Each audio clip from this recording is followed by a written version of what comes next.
Bonjour à tous, aujourd'hui on prépare un gâteau extrêmement gourmand et très facile et rapide à faire qui peut servir pour toutes occasions. C'est parti! Pour la génoise au chocolat, je commence par casser 3 œufs dans un récipient. J'ajoute 80 g de sucre et je vais battre les œufs avec le sucre jusqu'à ce que le mélange blanchisse et triple de volume. Ça prend 7 à 8 minutes à peu près. Pour plus d'idées de recettes, je vous invite à vous abonner à ma chaîne sans oublier d'activer la cloche de notification pour ne manquer aucune vidéo. Après avoir obtenu la consistance désirée, je vais venir tamiser 90 g de farine pour éviter qu'il y ait des grumeaux dans la génoise. Je tamise aussi 20 g de cacao amer ainsi qu'un demi-sachet de levure chimique, donc 4 g. Je mélange délicatement avec une maryse en venant soulever la préparation. On mélange bien jusqu'à ce qu'il n'y ait plus de poudre apparente, mais en même temps pas trop pour ne pas risquer de faire retomber la préparation. Je viens ensuite ajouter une cuillère à café d'huile de tournesol, c'est totalement facultatif, mais je trouve que ça apporte beaucoup de moelleux à la génoise. Et je mélange légèrement pour incorporer l'huile. Je beurre un moule carré de 20 cm. J'y verse la préparation au chocolat. Je répartis la pâte uniformément dans le moule et puis je viens tapoter un petit peu pour faire remonter les bulles d'air. Ça va éviter à la génoise d'avoir une bosse qui se forme au-dessus. Je mets dans le four préchauffé à 180 degrés pour 15 minutes.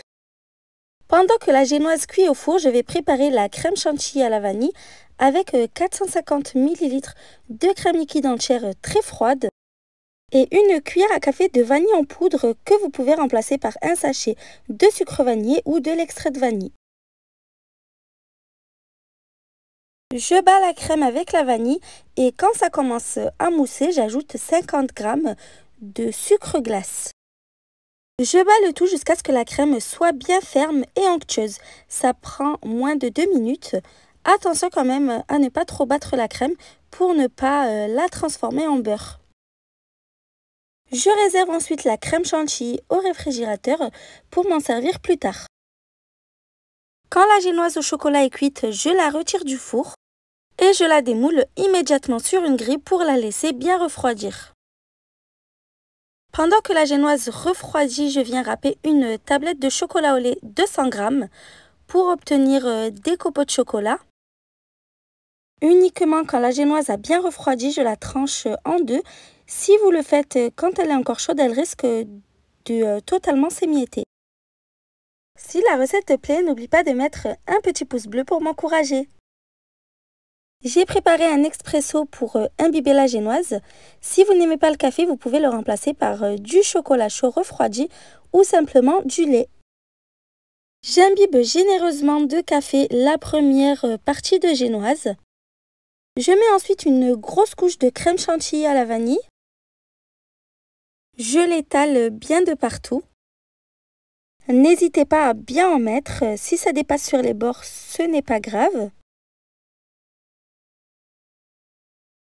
Je dépose ensuite le second biscuit sur la crème. J'appuie légèrement dessus pour que la crème soit étalée uniformément à l'intérieur.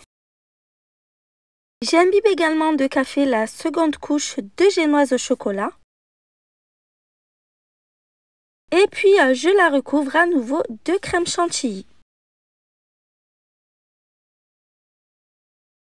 À l'aide d'une corne ou bien d'une spatule coudée, je lisse le gâteau en commençant par le dessus, puis les côtés, en retirant l'excédent de crème ou en ajoutant au besoin. Le gâteau doit être totalement recouvert de crème. Je recouvre ensuite le gâteau de copeaux de chocolat pour encore plus de gourmandise, toujours en commençant par le dessus, puis les côtés. Et puis je réserve le gâteau au moins 3 heures au frais avant de pouvoir le déguster. Si vous le laissez toute la nuit, c'est encore mieux. J'espère vraiment que la recette vous a plu. Si c'est le cas, comme d'habitude, n'oubliez pas de commenter, de liker et de partager la vidéo. À bientôt!